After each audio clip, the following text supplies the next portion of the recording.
makambo pour la détruire réputation à bateau. Botangi ba liste wana. Bateau o bazalaki ba proche na bino bo protéger bango. Bateau bazalaki te boko sele ba makambo. Je crois que na legana une émission awa na koko aris to meka ko faire comprendre bino que botika ko mema polémique, botika ko mema mensonge na communauté. To pesaka bino to senga ki bino parce que balobara toujours médiation ça va bien. To senga ki bino mutu na mutu akoka ko continuer émission na ye. Botika biso to sala ba émission na biso. To aki web sabino to pesa bino avertissement. Mais bolinga ki te. Bo continuer ki toujours parce que bino bolobi ke boza moto am volcan. Mais volcan bimara la mboka en sotuté. Boluka ba mboka o bimara ba volcan. Soko za moto volcan bimara partout na mboka nyonso. Mais le kolo bimara la mboka quelque mboka donc au bank sa mutu mokote. Tu as dit que pesi bino avertissement. Que ça bino très bien que botika ko sali réputation na biso. Bo sali la biso ba émission, bo finga biso que toza bana mboka te. Toza bana mboka te. Moi je suis né et grandi au Congo. Papa nangai auta abota biso na Congo. Maman nanga azali mutu Kasai. Ba souvenir nangai za ya Congo. Na tanga na sisa ba classe nangai na Congo. Na bala mubali ya Congolais.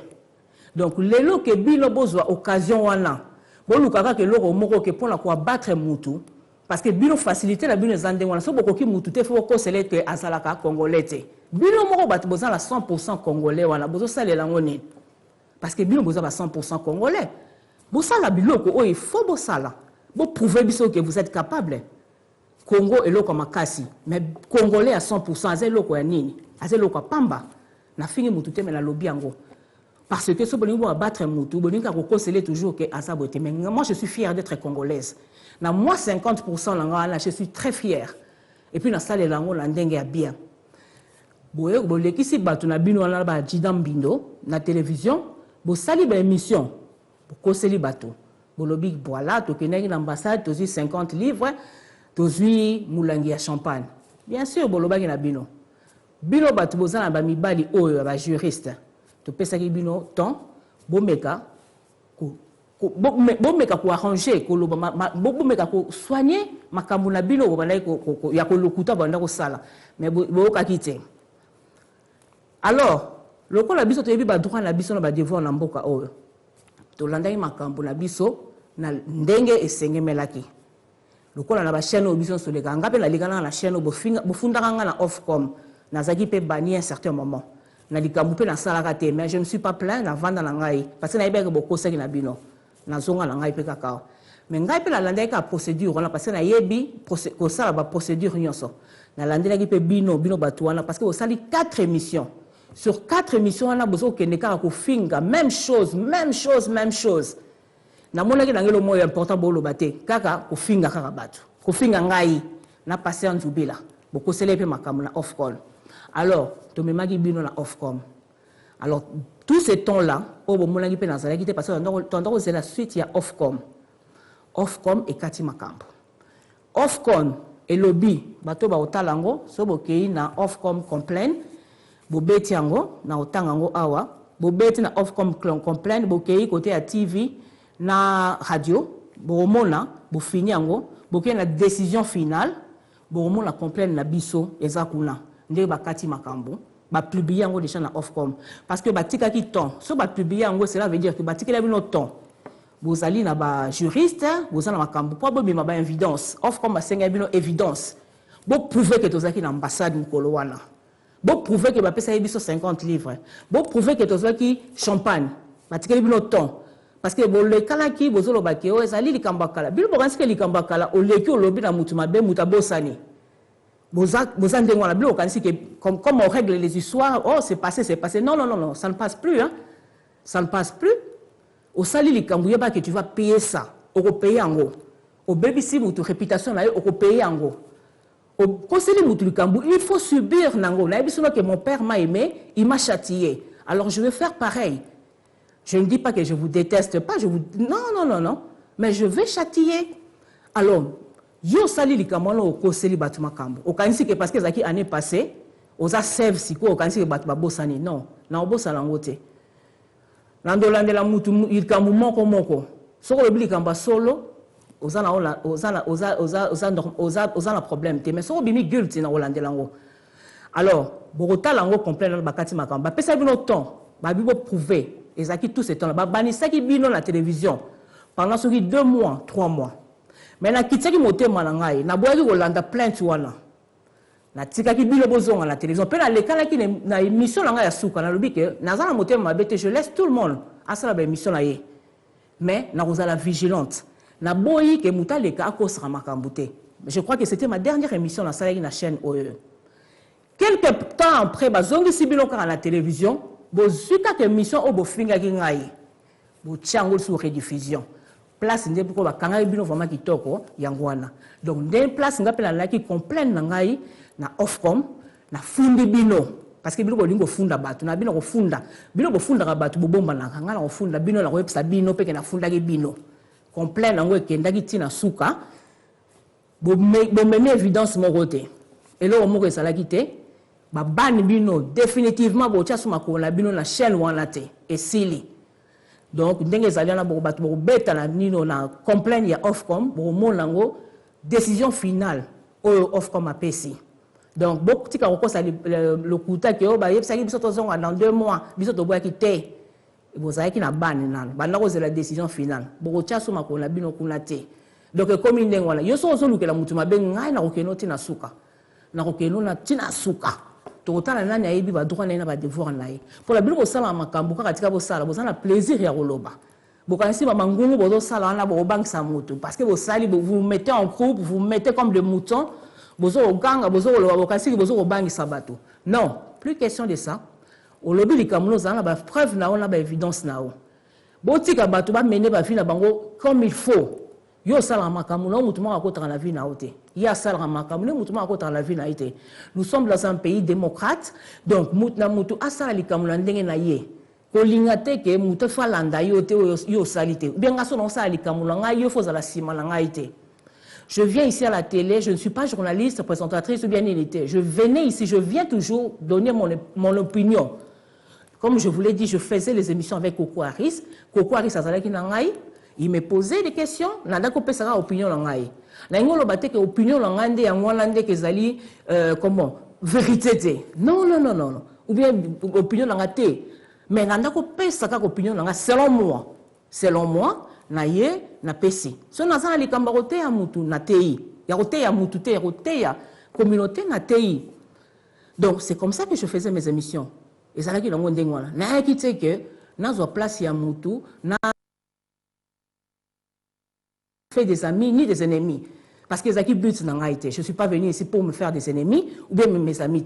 Donc, Naya qui sont dans ces émissions, je rentre chez moi, n'a pas la responsabilité, mais Bino, je n'ai pas compris, Bolinga toujours pour abattre bateau.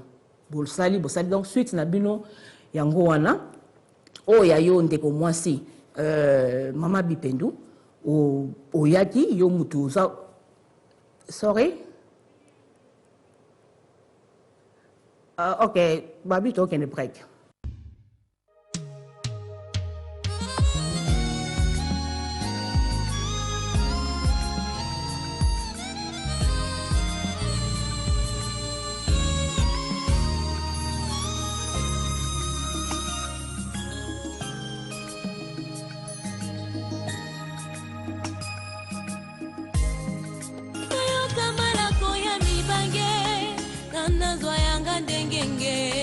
Nabatila yanga bulenge na boy ko sambwa na luhenge sokyo lingi kolata motole boya kozala bolole wanye koma pona yo pole tanga kila si sala makasi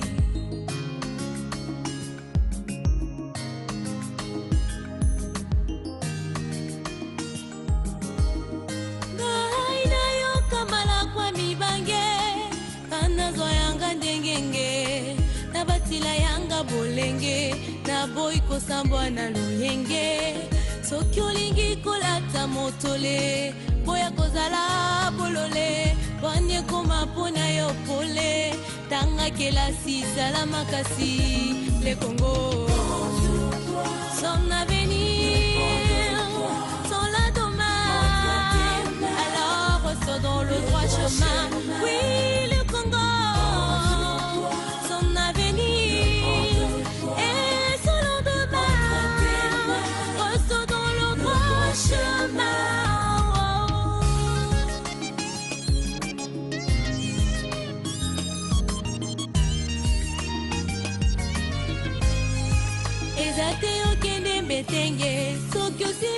kitoko koma denge na yango moninga nanga zala ekenge sekele se bongisa lelo polobi ozwa ematelo elenge kende etelo na bozo bozo tonga lifelo sala nanu salango ya bongo leisali boso de bongo lobi okotombola mongongo boyo komi de moto ekongo ton avenir voilà demain alors reste dans le droit chemin Congo ton avenir est solo demain reste dans le droit chemin Filles et fils du Congo, éduquons-nous aujourd'hui pour un futur clair. Cultivons-nous aujourd'hui pour reconstruire ces beaux pays déjà dotés de belles montagnes, forêts et savanes. Tenons-nous main dans la main et nous y arriverons. L'éducation, c'est la clé. La RDC nous supplie.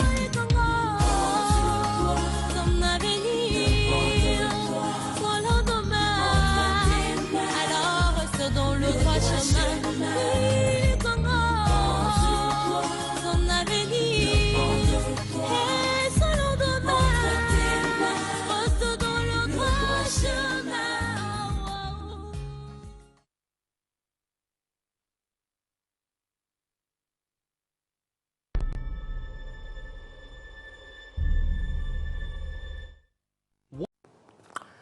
Welcome back na Welcome TV. En tout cas, merci encore de rester branché. Donc, moi, clôturer quand parenthèse voilà, parce que vraiment il fallait gagner le sango. Donc on a sango. Je suis calme maintenant, je suis en paix avec moi-même. Donc c'est tout quoi. Donc et l'autre l'engana salango yangwana. Na lingana ipsaka batuke dans la vie, il faut pas kozala kokanisake soko koseli mutu likambo to osali nyonso tout est permis. En fait, c'est ce que je voulais dire, tout est permis. Non, tout n'est pas permis. Donc tout est permis na espace na yo. Espace à mutu d'ailleurs place yo liberté na yo esili ya muninge bandi. Donc olinga kokota na elanga muninga te. Donc na sisi yango donc je suis vraiment en paix avec moi.